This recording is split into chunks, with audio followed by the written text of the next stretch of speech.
Hello, it's Miss Heather, piano and voice teacher here at Conservatory of the Ozarks, and this is a tutorial for Macie, and it's for Mistletoe by Justin Bieber. So if you want, hold the camera like right over the top of my hands so you can really see my fingers. Let's see, maybe like even one, maybe like right over the top. Maybe you might have to stand up there. There, okay. So we're going to start with an A chord in first inversion. 1, 2, and 5 fingers.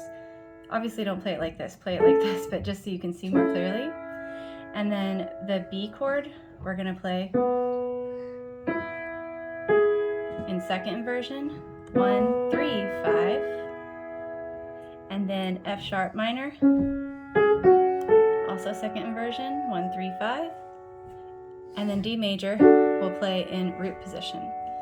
And we're going to play each one for 4 beats. So like 1, 2, 3, 4, 1, 2, 3, 4, 2, 3, 4, 2, 3, 4. That's the right hand. Left hand, this is the basic pattern. You'll play whatever the name of the chord is in an octave. So A, E, F sharp, D. So you just play the root of the chord as an octave. And you hold it for 4 beats like I just did. So if you put them together, you have 1, 2, 3, 4, 1, 2, 3, 4, 1, 2, 3, 4, 1, 2, 3, 4. You're going to use your right foot for the damper pedal, and you just go up, down between each chord change so that you don't hear an overlap of the chords, but you don't hear a separation either, just like it sounds just connected. So like this.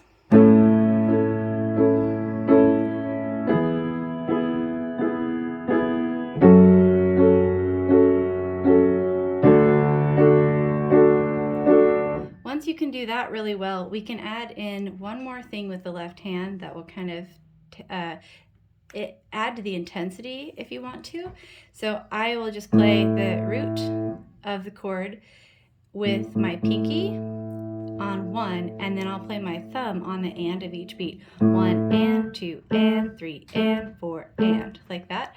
So if we put it together, it's like 1 and 2 and 3 and 4 and. So this is how it looks for the whole progression.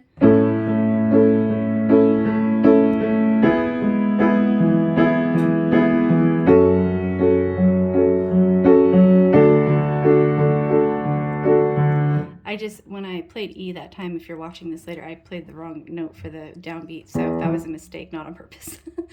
And sometimes, this is just like a side note, sometimes I won't do that for the whole chord, for the whole measure.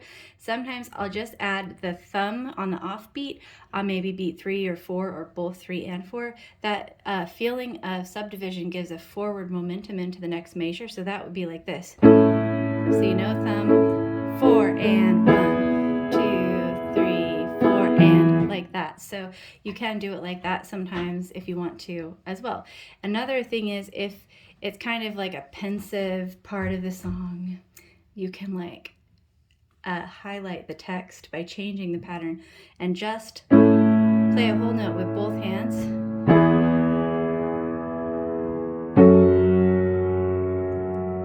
And then if I do that, then usually when I get to the last chord where I'm going to play it that way and I'm going to switch back to the subdivided pattern, I maybe do like 2, 3, 4 and.